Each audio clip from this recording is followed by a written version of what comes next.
Innovation with spirituality. This talk emphasizes the impermanence of molecular business models and the importance of visionary leadership and adaptability for long term survival and impact. Spirituality transcends religious norms, focusing on universal wisdom rather than theology or philosophy. It does not conform to doctrines but aligns with the power of love. Innovation and creativity are deeply connected to spirituality.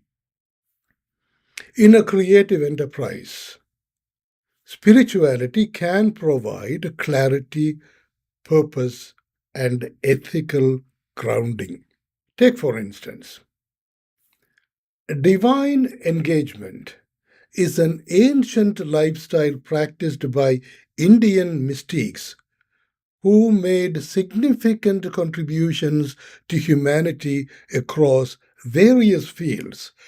These include Ayurveda, the traditional medicine, mathematical concepts like zero and infinity, Vedic astrology, Vedantic philosophy, temple architecture, and classical music, dance.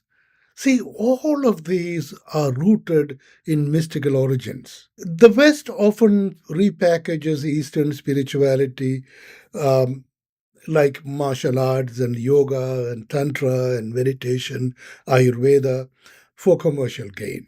Instead of merely packaging these practices, the suggestion here is to genuinely explore their deep rooted mysteries and find a way to integrate these mysteries earnestly into our endeavors in the West and our lifestyles. In India, mystics continue to guide entrepreneurs, architects, and creators.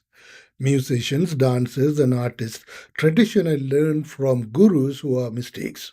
Traditional medicines practiced by mystics and their disciples remains influential in treating lifestyle ailments and geriatric care even today.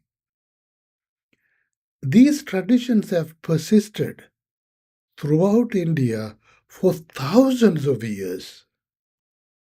In India, a sacred covenant between the divine and mystics has driven their remarkable timeless contributions to humanity. See, in Christianity, Jesus expanded this concept, making the divine engagement or the sacred covenant accessible to anyone, regardless of religious affiliation. So I present an old idea of Jesus as a fresh approach called theistic activism.